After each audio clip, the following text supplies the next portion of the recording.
On tonight, I wanted to share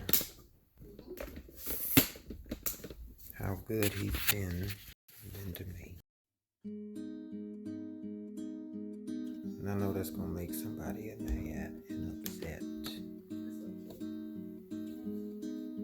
I know that's going to piss some people off. The Bible says Jesus was coming around the mountain and decided to come down.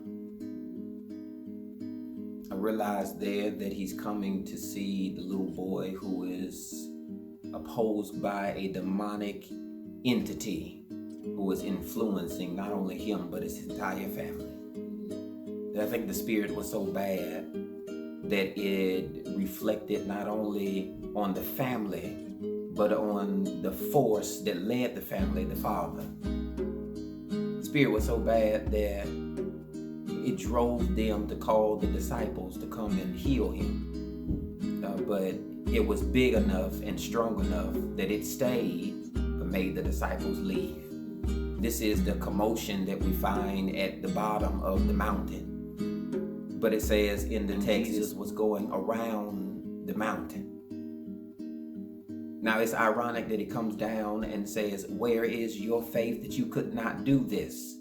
But it said at the beginning, Jesus was coming around the mountain. The connecting here in my mind goes to when he has the conversation with them to say, if you had faith the size of a mustard seed, then you will be able to speak to the mountain, move.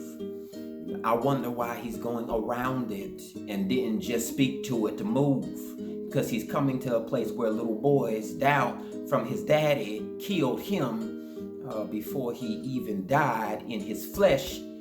He was defeated in his spirit.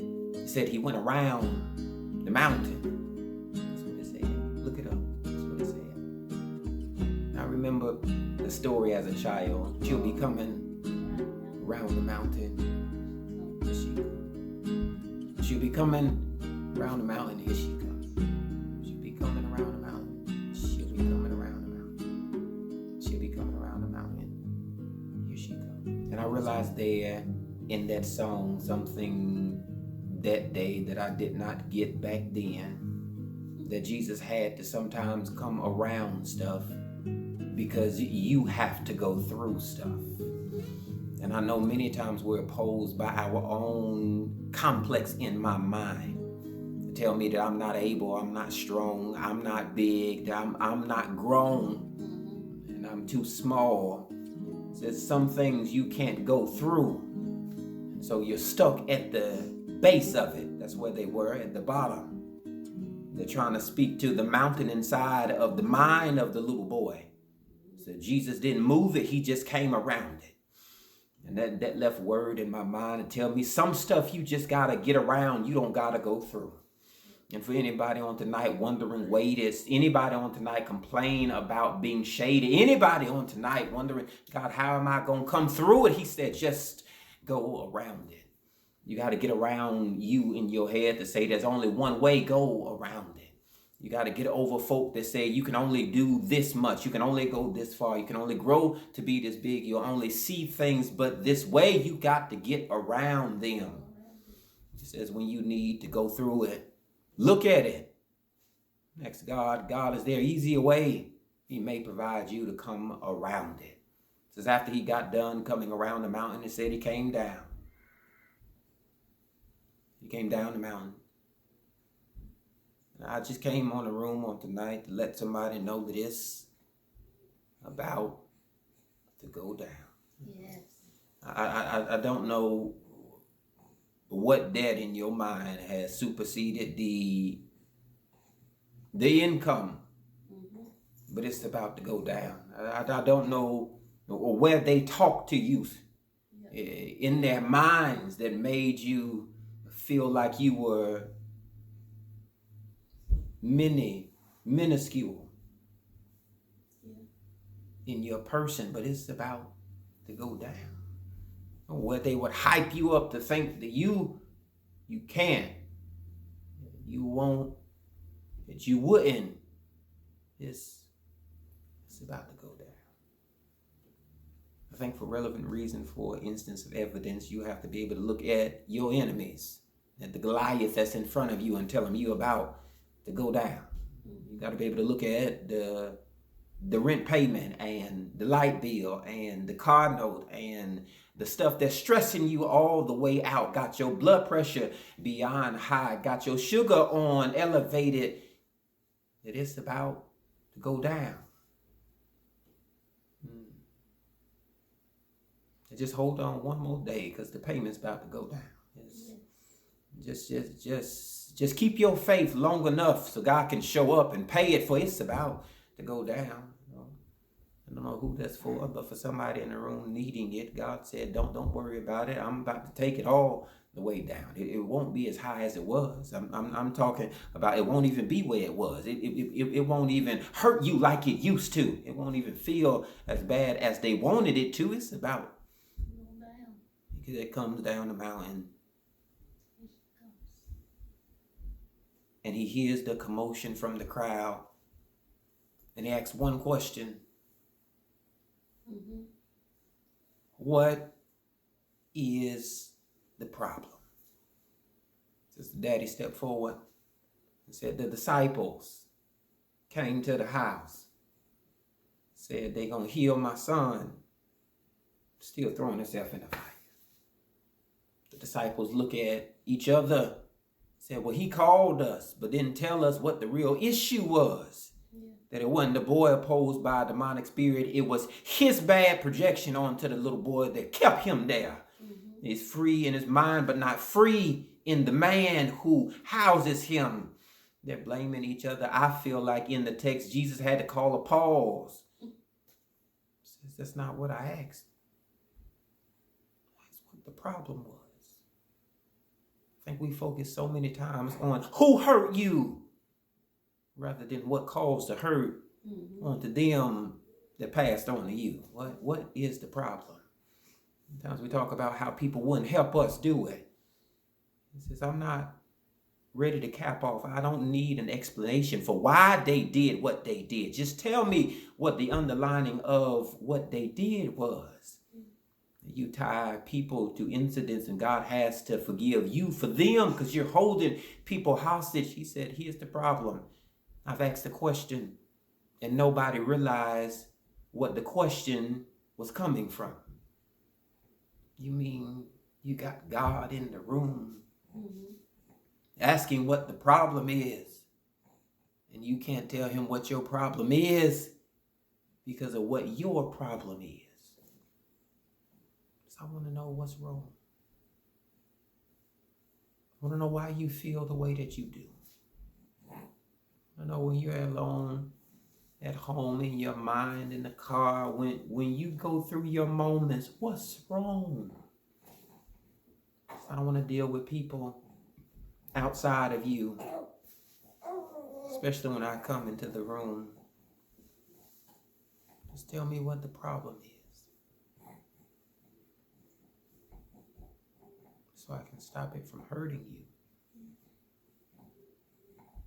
I think the man caught it and then confessed it. It's my son. I think the daddy is stronger than what we would ever believe he is. On the outside and say maybe he should have had more faith, he would have been healed a long time ago. But some stuff is just hard to look at. I'm not going to put him in a place of Hannah and say he's been waiting his entire life, but I will put him in a place of a dad who's fighting for his son to live on, but keeps throwing himself away as if he don't want to move on. He is hurt by the hell that the boy keeps throwing himself in. Says he throws him in his fire. Keeps throwing himself in the fire.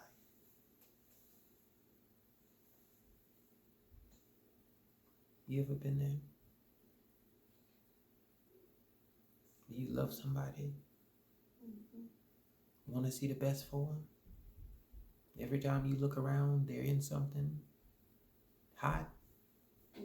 They're in some kind of fire.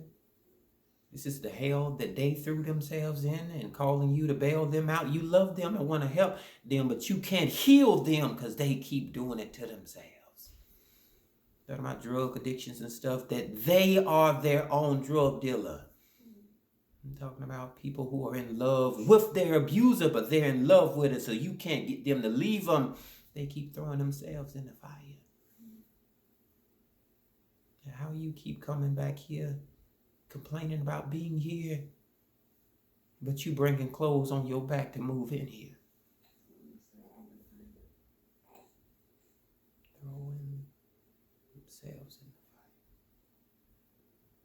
Jesus said, I've heard enough of it.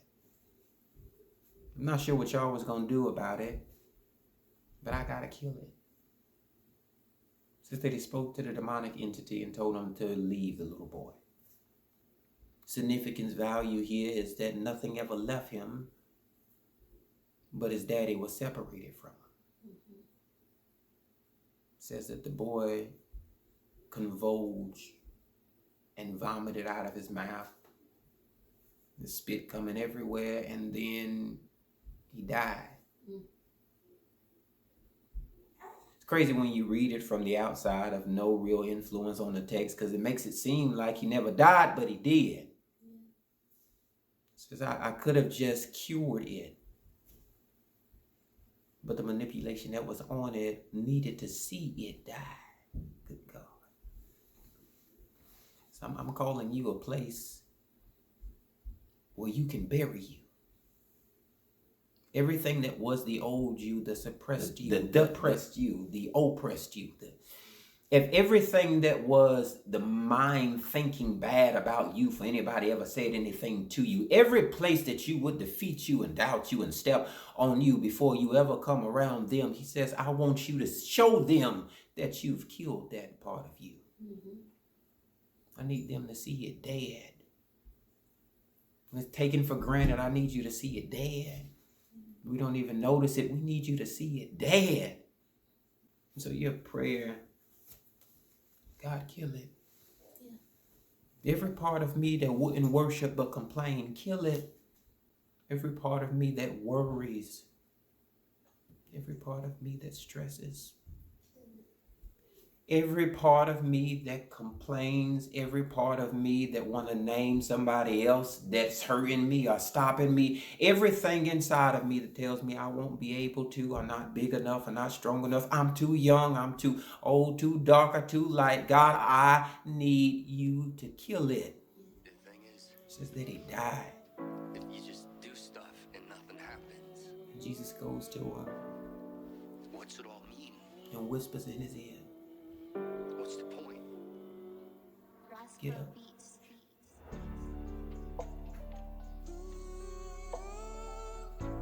I don't know where you are. And I don't know the week that you've been. I don't know who's around you that's speaking doubt on you, or if it's your mind just hurting you. But on tonight, my assignment is one. Tell you before you give up. God told me to tell you to get up. Get up. You gotta get up and come back. You gotta get up and get over. You gotta get up and determine that it may have hit me, but it didn't run me over. You gotta get up.